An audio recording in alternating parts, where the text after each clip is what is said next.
Good morning, good afternoon, and good evening to those who are watching this report. My name is Don Mark Magalong, one of the reporters of Group 4, Subgroup 1, and today we will be tackling the life and the theory of interpersonal relations by Hildegard Peplau. So let's go! But before we go to the theory of Peplau, allow me to formally introduce her and give you a glimpse of her life. Nursing is an educative instrument, a maturing force that aims to promote forward movement of personality. This is one of the famous quotes of Peplau that encapsulates her belief that nursing is a dynamic process where the nurse uses their own skills and personality to help a patient not only to get better physically, but also grow as a person. Hildegard Elizabeth Peplau was born on September 1st, 1909 in Readings, Pennsylvania, second of 6 children to German immigrants Gustav and Ottilie Peplau. She grew up in a working-class family with limited educational opportunities, but later on in her life, she would become famous for her knowledge in psychiatric nursing, and with that, she is now known as the mother of psychiatric nursing. She rose to prominence by introducing the theory of interpersonal relations, which emphasizes the therapeutic potential of nurses-patient relationships. She advocated for nurses to provide truly therapeutic care and advocated advanced nursing education, believing it was essential for effective nursing practice. Some of her notable contributions was that she contributed significantly to the passage of the National Mental Health Act of 1946, which led to the reform in mental health care. She also served as the president of the American Nurses Association, or ANA, from 1970 to 1972. Her legacy lives on after her recognition in the mid-20th century, particularly with the publication of her book Interpersonal Relations in Nursing in 1952. This publication cemented her influence and marked a turning point in how psychiatric nursing was taught and practiced. Hildegard Peplau's educational background was a key factor in her development of the theory of interpersonal relations. She went far beyond the basic nursing education of her time, pursuing advanced degrees that gave her a unique interdisciplinary perspective. In 1931, Peplau began her career with a foundational diploma in nursing at Pottstown Hospital School of Nursing in Pennsylvania. This provided her with the practical skills and experience to understand the realities of nursing practice. In 1943, she earned her Bachelor of Arts in Interpersonal Psychology at Bennington College. This was a pivotal step as it introduced her to the concepts of human behavior, relationships, and communication, the very ideas that would become the central of her nursing theory. In 1947 and 1953, she studied at Teachers College, Columbia University. Her studies were very critical. She obtained a Master of Arts in Psychiatric Nursing, solidifying her expertise in mental health care.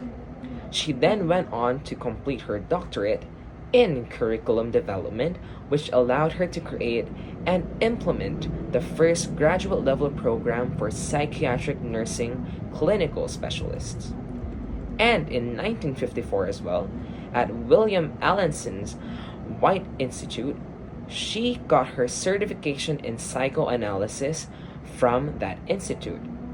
And then that further enriched her understanding of therapeutic relations and the psychological dynamics between a nurse and a patient. These various degrees provided her with a unique combination of clinical nursing skills, psychological insights, and educational expertise, enabling her to not only develop her theory but also teach and advocate for it on a global scale. She believed that nursing should be an educated, professional practice, and her own life was a testament to that belief. Now, to further dive in her life, allow my classmates or my teammates to expound and explain to you the concepts of this theory. Hi, it's Ashley Jane Macarag Guzman, and I will be discussing the career and contribution, theory overview, and four phases of nurse-patient relationship. Let's proceed to Hildegard Peplow's career and contribution. Hildegard Peplow is one of the most influential figures in nursing history. She served as a U.S. Army nurse during World War II, helping soldiers with mental health issues. Later, she taught at Rutgers University and started the first graduate program for psychiatric nursing. Peplau became the first nurse to lead the American Nurses Association. She also worked with the World Health Organization or WHO and advised the U.S. Surgeon General, proving that nurses can shape the global health policies. Her work helped make mental health nursing more respected and professional. Now, let's proceed to theory overview. Interpersonal relations theory on 1952, its Peplow's theory focuses on the relationship between nurse and patient. She believed nursing isn't just about giving medicine. It's about helping patients heal emotionally and mentally. The nurse becomes a guide, a helper, and a teacher. Trust, good communication, and teamwork are key. For example, if patients feels anxious, the nurse doesn't just calm them down. They help the patient understand their feelings and learn how to cope. Now, let's move forward to the phases of nurse-patient relationship. Pavlov described four phases that happen during the nurse-patient interaction. The first one is orientation phase. The nurse meets the patient, explains their role, and start building trust. For example, a nurse introduces themselves and say, "I'm here to help you feel better and understand what you're going through." And for the second one is identification phase. The patient begins to open up and share their problems. For example, a patient says, "I feel scared and confused," and the nurse listens carefully. And for the third one is exploitation phase. The patient uses the nurse support to work through their issues.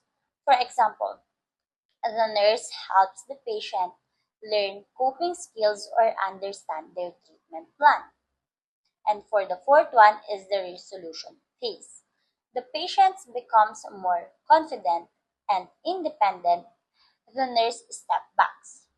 So, for example, the patient says, "I feel ready to handle things on my own now."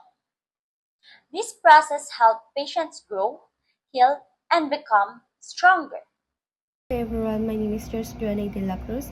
I will discuss assumption and then application and strength limitations. Let's proceed. Assumption. Nursing as healing art and science. This suggests that nursing practice is not just about applying scientific knowledge but also involves empathy, creativity, and a holistic approach to care. It recognizes the importance of both evidence-based practice and the human touch and patient care. Interpersonal process is essential. This highlights the significance of the relationship between the nurse and the patient. Effective communication, understanding, and empathy are seen as vital components for promoting healing and personal growth. In nursing practice. Psychiatric and mental health nursing, the theory is particularly relevant in these fields because it emphasizes the importance of understanding the patient's thoughts, feelings, and behavior. Enhance therapeutic communication. By focusing on the interpersonal process, nurses can develop better communication skills, allowing them to more effectively assess patient needs and provide support. Builds trust and cooperation. When patients feeling understood and respected, they are more likely to trust their nurses and actively participate in their treatment plans. Let's proceed. Strength. Strong emphasis on communication skills. Communication skills, the theory recognizes that of effective communication is essential for building strong nurses-patient relationships and providing quality care, and encourage patient autonomy. By empowering patients to take an active role in their care, nurses can help them feel more in control and motivated to achieve their health goals. Limitations. Primarily suited for psychiatry nursing. While the theory can be applied in other areas of nursing, it is most directly relevant to psychiatric and mental health settings. Requires time and patient willingness. Building strong nurses-patient relationships takes time and effort. So hello everyone, I am Elgin Rian Marisol, and today I am discussing the format of paradigm of Hildegard-Pavlov. So the first one is person. This defined as the patient receiving nursing care, emphasizing their individuality, experience, and holistic well-being, not just their illness. The example situation is a nurse meets with a new patient diagnosed with diabetes. Instead of concentrating or focusing on the medical aspect of diabetes management, the nurse takes time to understand the patient's lifestyle and personal challenges.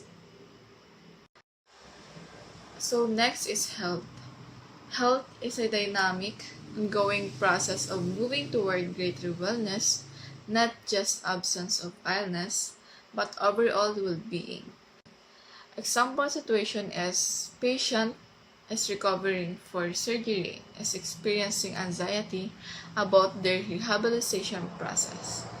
So the nurse helped with the patient for recovery, encouraging small but consistent progress. Next is environment.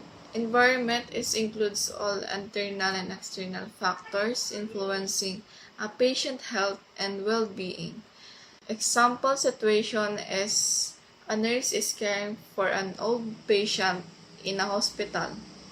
The nurse ensures the patient room is comfortable with personal items and family photos to support the patient emotional and social well-being. So the last one is nursing.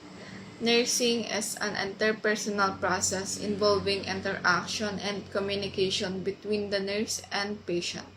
Example situation is a young mother is struggling with depression, so the nurse engage in regular therapeutic conversation with her, providing a safe space for the mother to express her feelings and concern.